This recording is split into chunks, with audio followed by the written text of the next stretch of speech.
تو ایک نمرود بھی تھا جس کو اللہ تعالیٰ نے بے شمار حکومت عطا فرمائی تھی، مگر وہ اپنے گھمنڈ میں اس قدر چور ہو چکا تھا کہ خدائی کا دعویٰ کر بیٹھا اور لوگوں سے زبردستی اپنی عبادت کرواتا۔ مگر جب اللہ کی پکڑ آئی تو پھر کیسا نمرود کا عبرتناک انجام ہوا، آج کی ویڈیو میں آپ کو تفصیل سے بتائیں گے۔ دوستو، جب حضرت ابراہیم علیہ السلام کو آگ میں ڈالا گیا تو آگ آپ علیہ السلام پر گلزار ہو گئی اور دو فرشتوں نے حضرت ابراہیم علیہ السلام کے بازو کو پکڑ کر نہایت آرام کے ساتھ بٹھا دیا۔ اس وقت رضوان نامی فرشتے نے جنت سے خوبصورت لباس لا کر آپ علیہ السلام کو پہنایا۔ حضرت جبریل علیہ السلام آپ کے پاس تشریف لائے اور کہا کہ اے اللہ کے خلیل، آپ کو کوئی حاجت ہے؟ تو آپ علیہ السلام نے فرمایا کہ مجھے تم سے کوئی حاجت نہیں، میرے حال کے بارے میں میرا اللہ خوب جانتا ہے۔ 7 روز کے بعد نمرود نے سمجھا کہ آگ بجھ گئی ہوگی۔ وہ اونچے محل پر چڑھ کر روزانہ دیکھتا اور حضرت ابراہیم علیہ السلام کے زندہ رہنے سے خوف کرتا اور کبھی کبھی اپنے دل کا یہ ڈر اپنے ساتھیوں سے بیان کرتا۔ ایک دن نمرود نے بڑے غور سے اپنے محل سے چڑھ کر دیکھا کہ حضرت ابراہیم علیہ السلام کے ارد گرد عمدہ گلستان ہیں اور شیریں چشمے وہاں جاری ہیں۔ نمرود یہ دیکھ کر نہایت حیران ہوا اور کہنے لگا، اے ابراہیم، تجھ پر اس آگ کو کس نے گلزار کیا ہے؟ حضرت ابراہیم علیہ السلام نے جواب دیا کہ یہ میرے پروردگار کا کرم ہے۔ دوستو، حضرت ابراہیم علیہ السلام آگ میں کتنا وقت رہے تو اس میں مفسرین کی 3 رائے پائی جاتی ہیں۔ بعض مفسرین کا قول ہے کہ 7 دنوں تک آپ علیہ السلام اس آگ میں رہے، اور بعض نے تحریر کیا ہے کہ 40 دن تک، اور بعض کہتے ہیں کہ 50 دن تک آپ علیہ السلام ان شعلوں میں رہے۔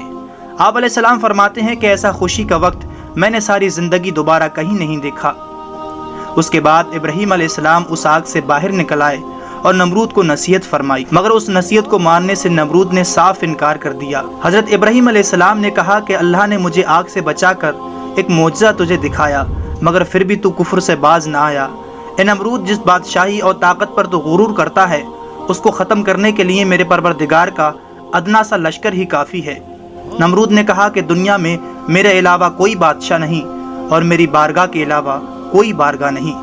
اگر آسمان کے بادشاہ کی فوج ہے تو اس سے کہہ دو کہ مجھ پر اپنی فوج مسلط کر دے۔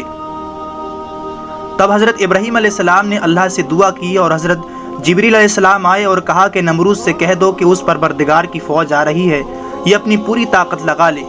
نمرود نے 3 دن کی مہلت مانگی۔ ان دنوں میں اس نے لاکھوں کی فوج اکٹھا کی، طرح طرح کے ہتھیار جمع کیے اور اپنی پوری فوج کے ساتھ میدان میں آ گیا۔ 4تھے روز حضرت ابراہیم علیہ السلام تنہا نمرود کے سامنے آئے تو لوگوں نے کہا، اے ابراہیم، آسمانی فوج کہاں ہے؟ تو حضرت ابراہیم علیہ السلام نے جواب دیا کہ اے نمرود، آسمانی فوج آ رہی ہے۔ اتنے میں ناظرین ایک مچھروں کی فوج نمودار ہوئی، جس کی وجہ سے آفتاب کی روشنی چھپ گئی، آسمان پر اندھیرا چھا گیا۔ نمرود نے اعلان کر دیا اپنے فوجیوں سے کہ نقارہ بجاؤ، لیکن جب مچھروں کی آواز لوگوں کے کانوں میں پہنچی تو لوگوں کے ہوش اڑ گئے۔ ہر چھوٹا بڑا خوف الہی سے کانپ اٹھا۔ ایک آدمی پر لاکھوں مچھر لپٹ گئے، ایک دم اس کے شریر کا پورا گوشت اور خون صفا کر گئے اور خالی ہڈیوں کے ڈھانچے رہ گئے۔ یہ دیکھ کر نمرود بھاگ کر اپنے محل میں جا بیٹھا۔ اتنے میں ایک لنگڑا مچھر آیا اور اس کے ناک کے ذریعے اس کے دماغ میں داخل ہو گیا اور دماغ میں کاٹنا شروع کر دیا۔ اب ناظرین، نمرود کی یہ حالت ہو چکی تھی کہ کبھی وہ اپنے سر پر چپلے مارتا تو کبھی وہ اپنا سر دیواروں میں پٹکتا۔ دوستو، وہ بادشاہ جس نے خدائی کا دعویٰ کیا تھا، وہ بادشاہ جس کی بادشاہت کی کوئی حد نہیں تھی، وہ بادشاہ جس نے ساری دنیا پر ظلم ڈھائے، آج ناظرین اس بادشاہ کا یہ حال تھا کہ جب تک اس کے سر پر کوئی جوتے نہیں مارتا اس کو قرار نہیں آتا۔ جب دربار میں جاتا تو ہر درباری کا یہ معمول بن گیا تھا کہ اپنے جوتے اور چپلے اٹھا کر اس کے سر پر مارتا۔ سر میں مارنے سے اسے چند لمحے کے لیے قرار آ جاتا، لیکن اس کے بعد مچھر دوبارہ اس کے دماغ میں کاٹنا شروع کر دیتا۔ یہ چیختا چلاتا محل کی دیواروں سے اپنا سر پٹکتا، مگر اس کو قرار نہ آتا۔ آخر ناظرین 40 روز تک اس عذاب میں مبتلا رہنے کے بعد یہ عبرتناک انجام سے دوچار ہوا۔